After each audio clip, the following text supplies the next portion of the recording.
Bus ஸ்டாண்டில் ஒரு பொண்ணு நிற்கிறாங்க அப்படின்னா ஒரு பையன் வந்து மேலேருந்து கீழே வரைக்கும் நீங்கள் சொன்ன மாதிரி பார்க்குறான். அப்படி பார்க்கும்போது அவங்க யார்கிட்ட சொன்னால் நீ ஏன் அரையும் குறையுமா ட்ரெஸ் பண்ணிட்டு போனேன், நீ இந்த மாதிரி ட்ரெஸ் பண்ணிட்டு போனதால தான் அவன் அப்படி பார்க்குறான். அங்கேருந்து ஆரம்பித்து இப்போ ஒரு நடக்குதுன்னா அந்த பொண்ணு வந்து கவராக போயிட்டு மாடர்னாக போனதால தான் நடந்துச்சு, இல்லைனா ஏன் நடக்க போகுது, ட்ரெஸ் வந்து கவர்டா அப்படின்ற ஒரு விஷயம் வந்து இன்னைக்கு வரைக்கும் இந்த செகண்ட் வரைக்கும் நம்ம சோஷியல் மீடியாலேயே அதிகமாக பார்க்கப்படுறேன், நான் அதிகமாக பார்க்கப்படுறேன். ஸோ அப்படி இருக்கும்போது இதை எப்படி பார்க்குறீங்க? உடம்பையே இவ்வளோ பெரிய பிரச்சனையாக இருக்குது, எல்லாருக்குமே ஒரே மாதிரி தானே இருக்குது இல்லையா?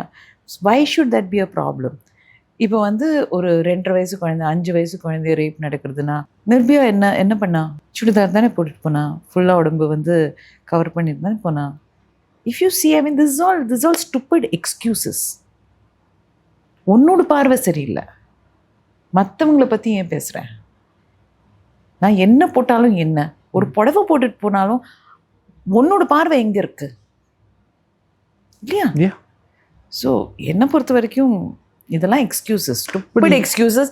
தாய் தந்தையே சொல்கிறாங்க. எஸ், இதே விஷயம் இன்னொரு பெண்ணும் சொல்கிறாங்க, ஒரு தாயாக இருக்கிறவங்களும் சொல்கிறாங்க, பெண்களும் சொல்கிறாங்க. ஏன்னா அந்த மாதிரி வந்து நம்ம மண்டைக்குள்ளே போட்டு வச்சுருக்காங்க டாக்ஸிக்ஸ்.